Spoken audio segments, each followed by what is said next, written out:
Welcome to the fourth lesson, literacy for grade 5. Our strand for today is grammar usage, and our sub-strand is modals. Performance indicator. Learners can apply their knowledge of modals in speech and in writing.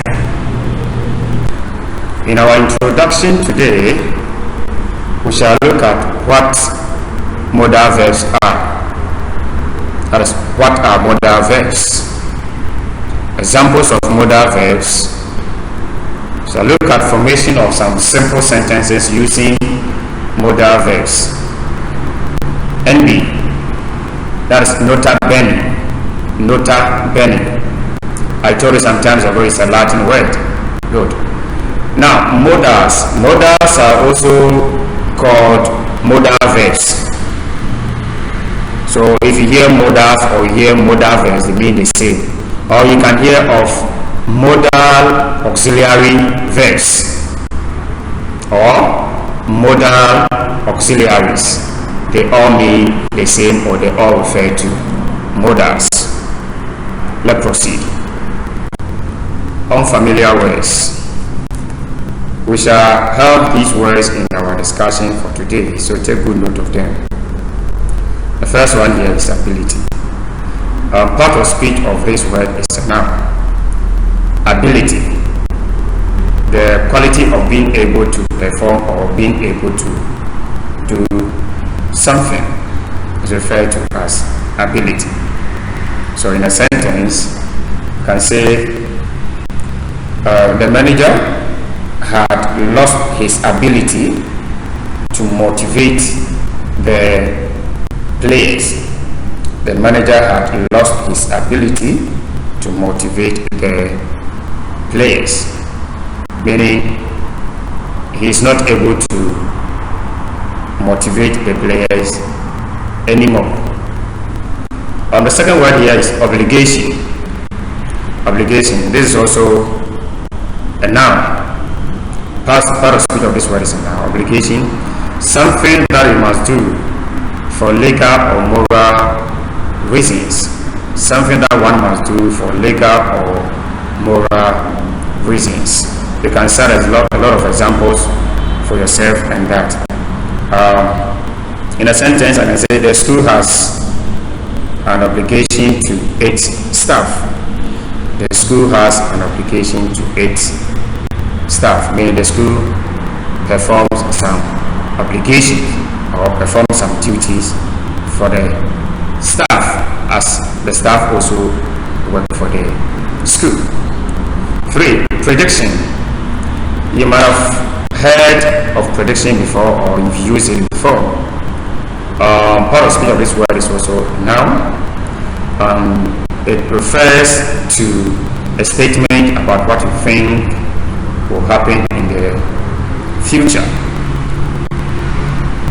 First, to a statement about what you think will happen in the future. Also, you can also refer to it as a statement about the future.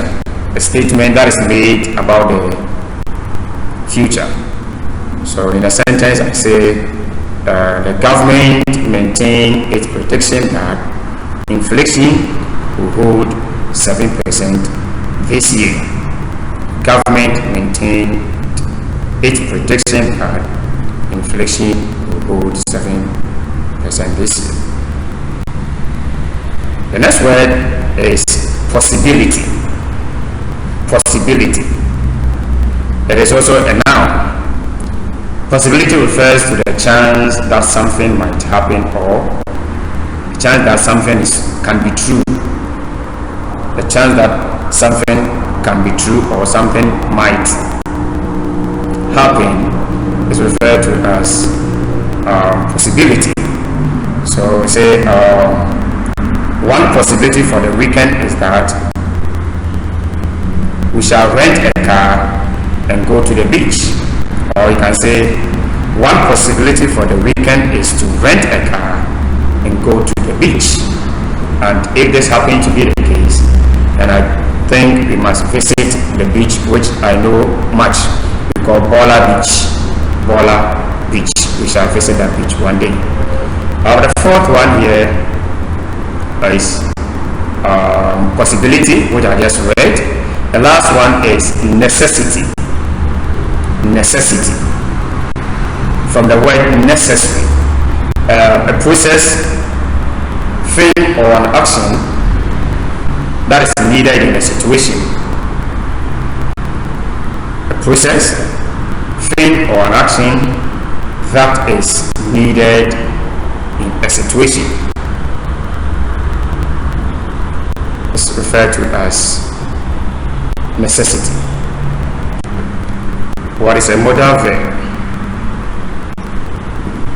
Modal verb is a type of auxiliary verb that helps the main verb to express a range of meanings, including, for example, such meanings as permission, ability, obligation, prediction, politeness, possibility, necessity, offer, wishes, etc.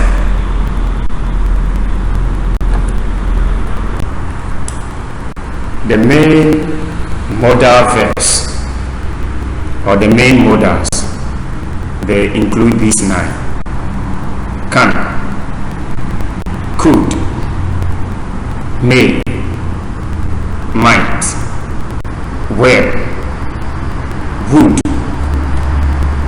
shall, should, and the last one, must.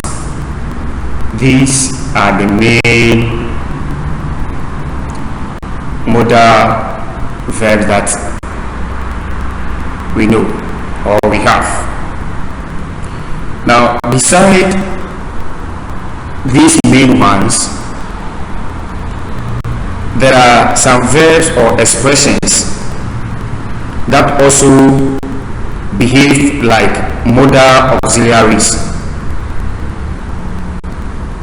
So, though they are not among the main 9 here, we shall also consider them in our discussion today. So, beside the main modal verbs, which are can, could, may, might, will, would, shall, should, and must, we shall also look at words or expressions like dare, that D-A-R-E. It will also be considered dare. Ought to, O-U-G-A-T, ought to, had better, and also need not. Had better and then need not. These expressions also behave like auxiliary verbs, and we shall have them in our discussion together with the main auxiliary verbs that we have.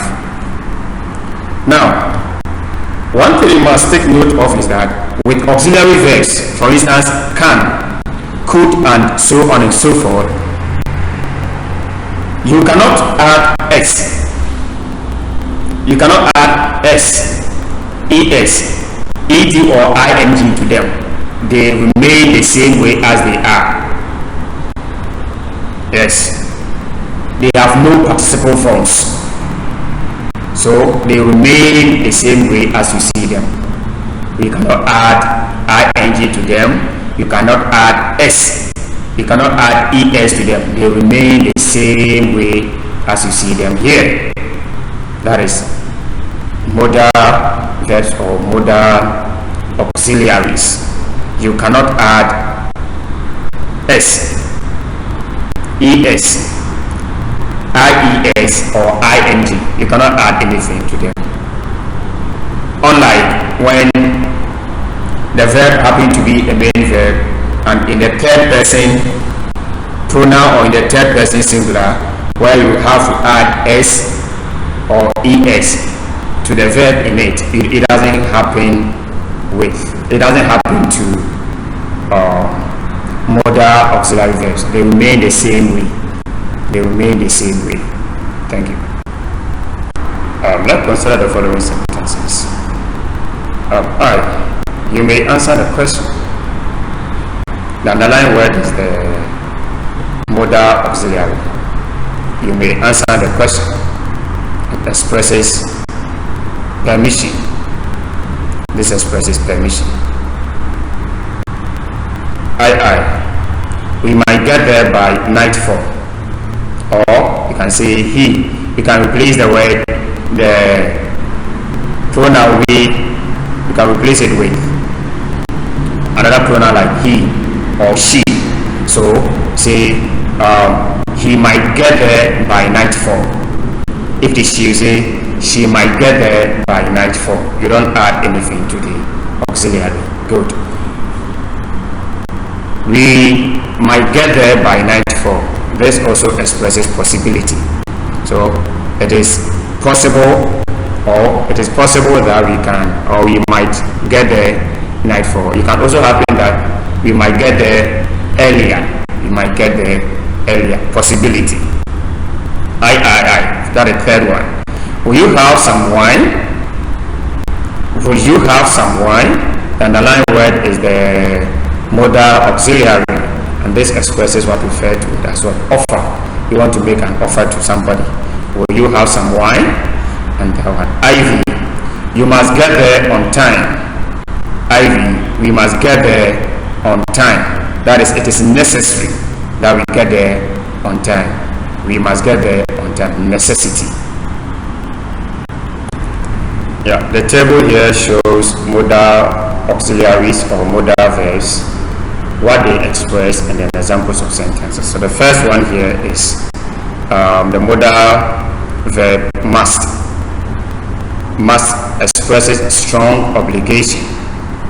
We have explained obligation already as something that one must do for legal or moral reasons. The sentence says you must stop when the traffic lights turn red. You must stop when the traffic lights turn red for moral reasons. 2. The use of must again for logical conclusion. For logical conclusion or certainty. She must be very tired. She must be very tired. She has been working since morning. So it's due to draw a conclusion from the fact that the person or she has been working since morning. We can conclude by saying that she must be tired. So she must be very tired. She has been working since morning. Must not. When you include the word not to it, it expresses what we refer to it as prohibition. Prohibition. I think you've seen somewhere where it is written somewhere. Urinating here is prohibited. Good. Once a prohibition, it means it is forbidden. Something that is not accepted by the law. Forbidden by the law. Must not. So you must not smoke in the hospital. You must not smoke in the hospital. It is not allowed to smoke in the hospital. Can. The use of can expresses ability, permission, and that of possibility. Can, that expresses ability. Miranda can fight. Miranda can fight. Miranda can fight. Permission. The use of can to express permission. Can I use your phone? Can I use your phone? To express possibility. Possibility, that's to show chances that something might happen or something is true, and that possibility. Smoking can cause cancer. Smoking can cause cancer. Good. The next one is could. Could is used to express the following: ability in the past, polite permission, and also possibility. Let's take them one after the other. The use of could to express ability in the past. When I was younger, I could sing well. Oh yes, I, for instance, I happen to be one of them. When I was younger, I could sing well, but now when I sing, most of you run into the bush. Your voice is bad. Polite permission. polite permission when seeking permission from your teacher or from an elderly person. Excuse me, could I just say something? Excuse me, could I just say something? So excuse me here, sometimes refer to it as the magic words and ace ones. Use them to express or talk about, express polite request or polite permission. Excuse me, could I just say something? Could I just say something? It also expresses possibility as well. Could. It could rain tonight. It could rain tonight. You can also say it can rain tonight. That one too still expresses possibility. It could rain tonight. So it is either it will rain or not. Might